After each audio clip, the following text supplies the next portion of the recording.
بسم اللہ الرحمن الرحیم۔ اللہ تبارک و تعالیٰ کے نام سے شروع جو بڑا مہربان اور نہایت رحم کرنے والا ہے۔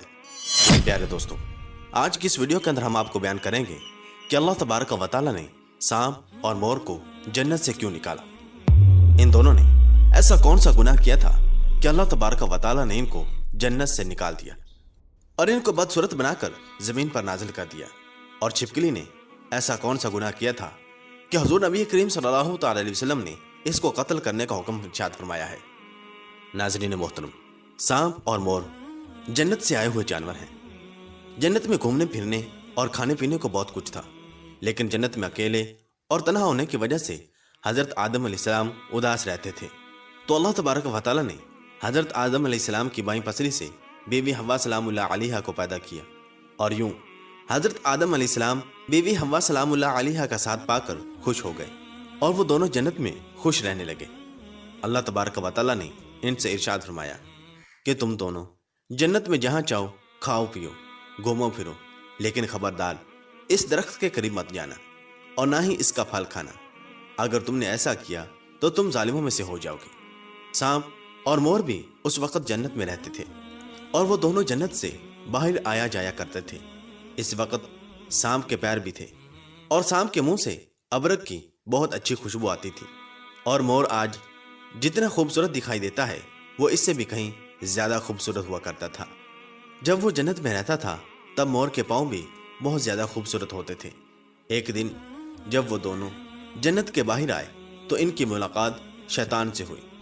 شیطان نے ان دونوں سے کہا کہ مجھے بھی اپنے ساتھ جنت میں لے چلو۔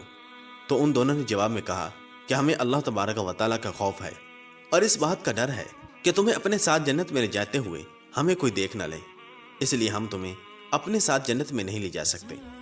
اس پر شیطان نے انہیں اپنی دوستی کا واسطہ دیا کہ ہم جنت میں ساتھ رہتے تھے، مجھے بھی جنت میں لے چلو۔ مور نہ مانا، لیکن شیطان نے ان کو دائمی زندگی کے خواب دکھائے، جس پر سانپ مان گیا، اور سانپ نے شیطان کو مشورہ دیا کہ تم میرے منہ میں بیٹھ جاؤ اور میں تمہیں جنت میں لے جا کر اگل دوں گا، اور اس طرح تمہیں کوئی دیکھ نہیں سکے گا۔ بہرحال ناظرین محترم، سانپ نے شیطان کو منہ میں بٹھا کر جنت میں لے جا کر اگل دیا۔ اس طرح شیطان دوبارہ جنت میں داخل ہونے میں کامیاب ہو گیا۔ شیطان نے جنت میں حضرت آدم علیہ السلام اور بی بی حوا سلام اللہ علیہا سے ملاقات کی اور ان سے کہا کہ میں تمہارا خیر خواہ ہوں، تم نے جنت میں ابھی تک اس پھل کو کیوں نہیں کھایا؟ اس پر دونوں نے شیطان سے کہا کہ اللہ تبارک و تعالیٰ نے ہمیں اس درخت سے دور رہنے اور اس کا پھل کھانے سے منع کیا ہے، اس لیے ہم نے ابھی تک اس کو نہیں کھایا اور نہ ہی کھائیں گے۔ جب حضرت آدم علیہ السلام سو گئے تو شیطان اماں حوا سلام اللہ علیہا کے پاس آیا اور انہیں بہکانے لگا کہ اللہ تبارک و تعالیٰ نے تمہیں پھل کھانے سے اس لیے منع کیا ہے کہ کہیں وہ پھل کھانے کے بعد تم نہ مرنے والے نہ بن جاؤ اور ہمیشہ کے لیے جنت میں رہنے لگو۔ حضرت بی بی حوا سلام اللہ علیہا نے شیطان کے بہکاوے میں آ کر اس درخت کا پھل کھا لیا۔ حضرت آدم علیہ السلام سو کر اٹھ گئے تو بی بی حوا سلام اللہ علیہا نے انہیں بھی اس درخت کا پھل کھانے پر مجبور کیا، اور وہ پھل حضرت آدم علیہ السلام کو بھی کھلا دیا۔ جیسے ہی دونوں نے اس درخت کا پھل کھایا تو ان کا جنت کا لباس اتر گیا۔ تبھی اللہ تبارک و تعالیٰ نے ان دونوں سے کہا کہ میں نے تمہیں اس درخت کے پاس جانے سے اور اس کا پھل کھانے سے منع نہیں کیا تھا، لیکن تم دونوں نے میری بات نہ مان کر اور اس درخت کا پھل کھا کر اپنی جان پر ظلم کیا ہے۔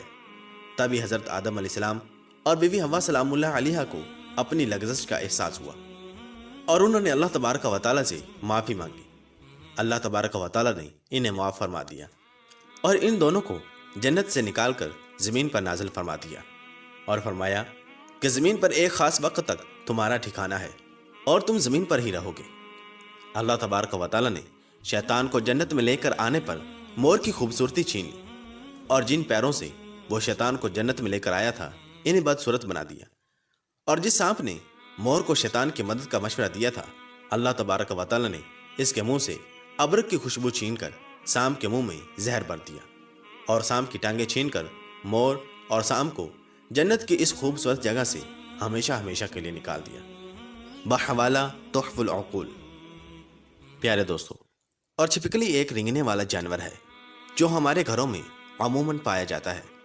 چھپکلی کی کچھ اقسام تو بالکل زہریلی نہیں ہوتی، لیکن بعض ایسی زہریلی ہوتی ہیں کہ اگر وہ کسی انسان کو اپنی زبان لگا دے تو انسان مر سکتا ہے۔ چھپکلی ایک ایسا جاندار ہے کہ جس کو دیکھ کر ہر انسان ہی کراہت محسوس کرتا ہے۔ خاص کر گھر کی خواتین کے لیے تو چھپکلی والے کمرے میں سونا بھی محال ہو جاتا ہے۔ ناظرین محترم، تذکرۃ الاولیاء میں ہے کہ ایک شخص حضرت مولا علی رضی اللہ تعالیٰ عنہ کے پاس آیا اور عرض کرنے لگا کہ چھپکلی کو مارنا جائز ہے یا نہیں۔ تو حضرت علی رضی اللہ تعالیٰ عنہ نے ارشاد فرمایا کہ نبی کریم صلی اللہ تعالی علیہ وسلم نے ارشاد فرمایا کہ چھپکلیوں کو مارا کرو۔ چھپکلیوں کے مارنے کا حکم دیا کیونکہ یہ حضرت ابراہیم علیہ السلام کی آگ پر پھونکیں مارتی تھی۔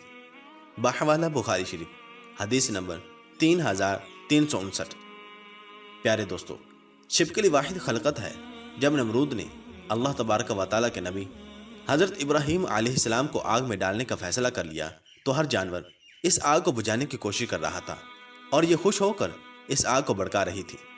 تبھی سے اللہ تبارک و تعالیٰ نے اس پر لعنت بھیج دی اور اسی وجہ سے اس کو مارنا یا اپنے گھر سے بھگانا گناہ نہیں ہے۔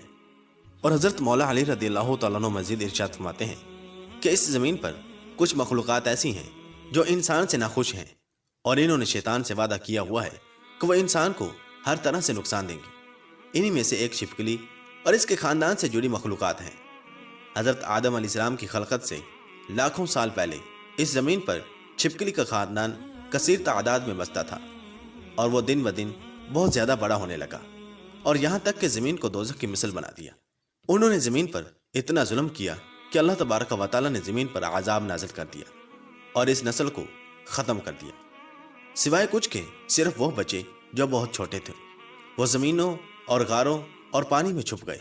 جیسے جیسے وقت گزرتا رہا تو وہ بغض اور حسد اپنے وجود میں بے انتہا رکھتے رہے، یہاں تک کہ حضرت آدم علیہ السلام کا زمانہ آ پہنچا تو شیطان نے اس خلقت کے وجود میں یہ بات ڈال دی کہ تمہاری نسل کو حضرت آدم علیہ السلام کے لیے ختم کر دیا گیا ہے۔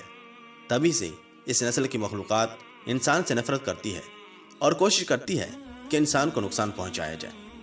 چنانچہ حضور نبی کریم صلی اللہ تعالی علیہ وسلم کی بہت سی احادیث میں چھپکلی کو مارنے کا حکم ہے۔ ایک موقع پر حضور نبی کریم صلی اللہ تعالی علیہ وسلم نے ارشاد فرمایا، جو شخص کسی کرلے، چھپکلی اور گرگٹ کو پہلی چوٹ میں مار ڈالے اس کے لیے 100 نیکیاں لکھ دی جاتی ہیں، دوسری چوٹ سے مارنے پر اس سے کم اور تیسری چوٹ سے مارنے پر اس سے کم۔ بحوالہ صحیح مسلم شریف حدیث نمبر 2240۔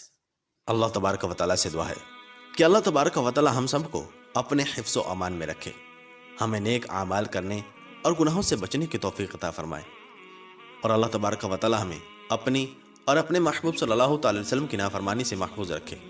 آمین بجاہ نبی الامین صلی اللہ تعالی علیہ وسلم۔